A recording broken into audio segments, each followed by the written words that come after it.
Cutting mortises for floating tenons for my accent chair. Hi, this is Jim Vanderscaff. I just want to show you a short segment on cutting mortises for floating tenons. I'm using these floating tenons in two positions on this chair that I'm building. These are the legs, the two legs, and the stretcher in between. I've already put floating tenons into these mortises. I'm building them on another segment, and that segment's here. You can see that I've laid out the place where I want to have the tenons in, and I've cut them on one side, and I'm going to cut them on the other side. So I want to show you how I set up a jig to do that.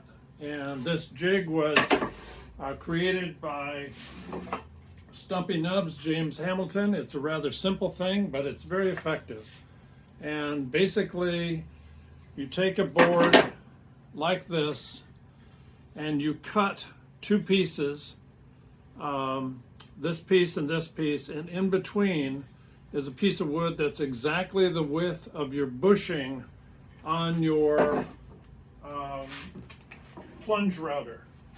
And what I mean by that is this particular bushing right here, okay? So, obviously, when you cut that piece of wood here and you glue everything back together, the bushing and the router cannot move in this direction. It can only move in this direction.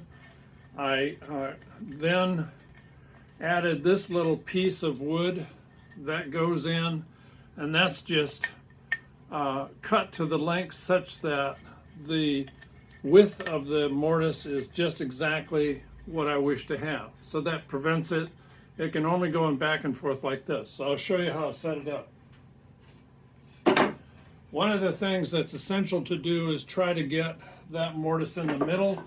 You know, it's difficult to do that exactly. Here I got very close, as you can see, using this device.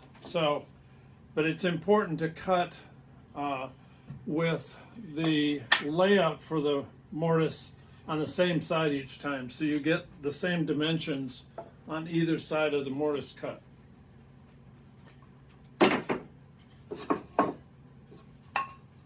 So the way this thing works is there's a slot right here that's cut on a piece of wood, simple piece of wood that's squared off, and you cut that slot, and then on this area you cut it, this piece of wood, you cut a slot as well. You fit that in place like that. It can't move back and forth.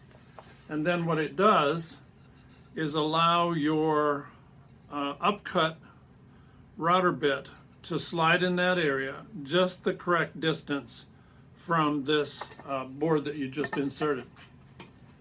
So you stick that in the stick that in your little template, and what you're going to do is make sure you got the boards on the right side. So here's the board you wish to cut. You're going to put those together like that with the layout on the outside. Put them in your vise.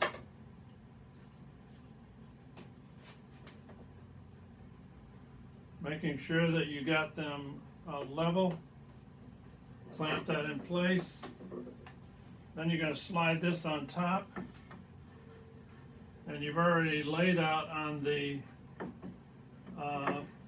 place where you want to cut your mortise exactly where it's going to go. You got the extent of it marked. Now you clamp these things down just to hold them in place.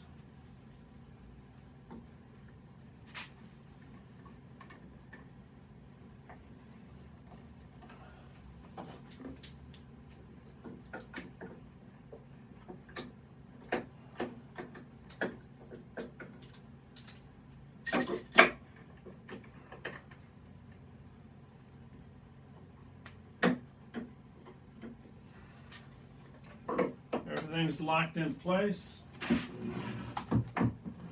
The plunge router has already got this upchuck or upcut bit positioned in it, so it's ready to go.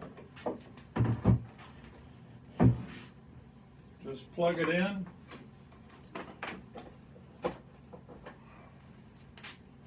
Get your hearing protection on, and you're ready to cut.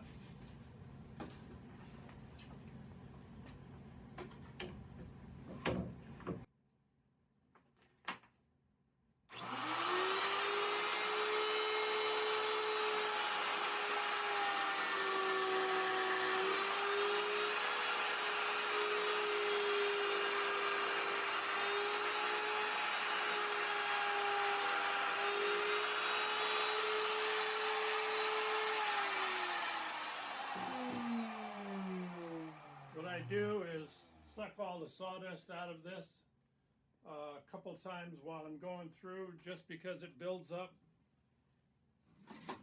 and it gets in the way.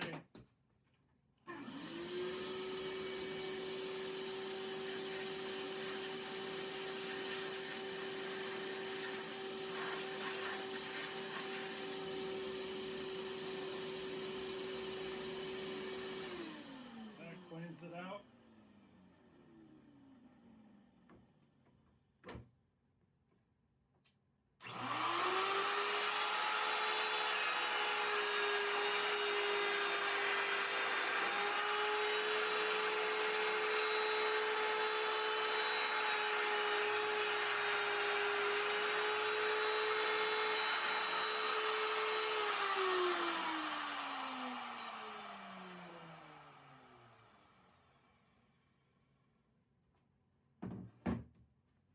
Suck it out again.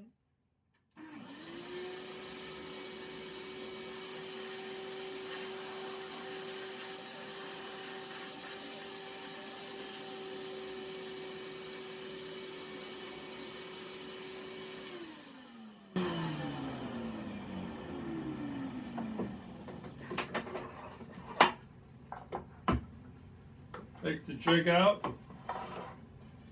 And there you see your mortise. Not too bad. It looks pretty centered to me. So then, get my hearing protection off. You cut little floating tenons. I just use a 2-inch wide stock and then cut them down. This happens to be 3/8. The upcut bit is 3/8, so they're just little pieces like this. And if everything is correct, this should go together. Just like that. This is just, I just did it backwards to see whether or not it would be equal on both sides. And there's the fit up. I'll just show you. There's the fit up. It's as good as one could expect. There's maybe a couple of thousandths on one side versus the other side, but that's easily sanded down.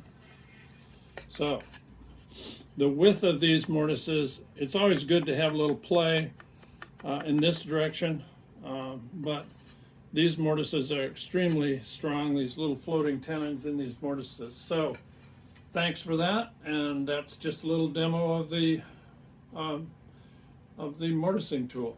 Mortising jig.